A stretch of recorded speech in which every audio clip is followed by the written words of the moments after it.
Hey, Adam here from Holistic Design. I got a special request this time from Loving Consciously on Instagram. Thanks, Loving Consciously, for that. It was asking all about gardening in a forest, garden design in a forest, gardening in shady conditions. And so, the way I design is that I go into nature and I seek inspiration there. And so now I find myself in a forest. So I'm looking all around. You can see some of it in the back has been mowed already, but you can see what it was prior to that was a whole bunch of brushy stuff here. In this environment, you have a bunch of opportunistic species. You have lots of honeysuckle, burning bush, and barberry in the understory, and then you have forested above. I'm going to tilt this up so you can see the degree of canopy cover. So I love this view because where the branches extend out to is going to be all the area that is covering the canopy. And so we're seeing all the branches up top there. And so what we're seeing is that we're going to have 100% canopy cover. And so this is a full forest right here. And so you can see that even in a 100% canopy cover environment, you can still get a lot of understory growth, at least in this environment, where you have the barberry, burning bush, honeysuckle, and all that. So different environments in the forest will have different sort of feelings and will invoke different emotions. Not everybody is going to want to have that brushy sort of understory environment, but there are certain patterns that you can mimic.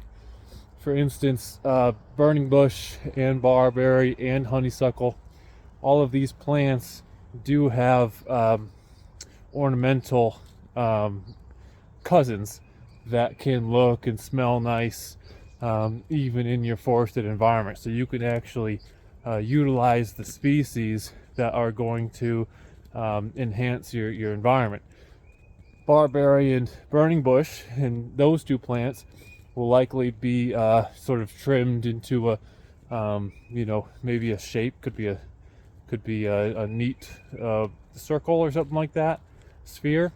While the honeysuckle would be a nice flowering shrub for your shady environment in order to get a nice scent in particular. But there's this is kind of like a wet understory. You could see that the ground is pretty muddy down here, and so the plants that are doing well in this environment might not do well in your environment if you're dry. A plant that's native to dry, shady conditions here in this part of the world is the mountain laurel. And so whether you use mountain laurel, azalea, or rhododendron, it's all kind of mimicking a similar ecosystem, and so all of those should be good in dry, shady environments. I'm also seeing lots of multiflora rose here. Not that roses always do well in shady conditions, but in this situation, this multiflora rose is doing extraordinarily well in this situation here. And so as I'm hiking through the woods, I'm transitioning now into an environment that has a brushy understory growth that did transition from primarily barberry to primarily multiflora rose. And then over here behind me, we're transitioning into an open understory with a nice structure in the back. So that's another thing you can mimic in a forested environment. If you don't have the plants to grow, then you can always have nice sculptures, of course. But really what it comes down to is what type of environment are you trying to create? What are the outdoor rooms that you'd like to create? Like as in, if you section off your yard or your landscape into wanting to invoke different emotions or feelings or having different goals for different environments, how are you structuring that in your landscape?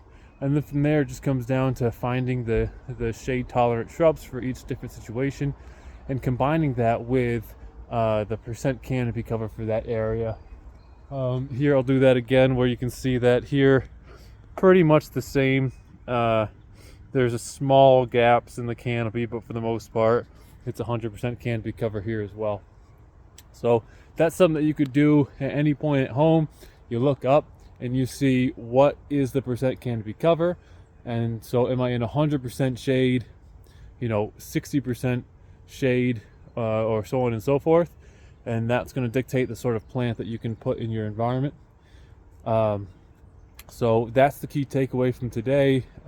Take a look up, how much sun do you actually have, and then sort of some design tips there too, of how do we mimic the landscape. In a landscape that has 100% canopy cover, what do we see around us here? And so I hope that helps. I'll do a few more videos on gardening in the shade for the next few days. Let me know in the comments below any other topics that you're interested in. Otherwise, hit that like button, hit the subscribe button. I got the book coming out in a few days there, Ecosystem Gardening. Feel free to pick up a copy. Take care. Talk soon.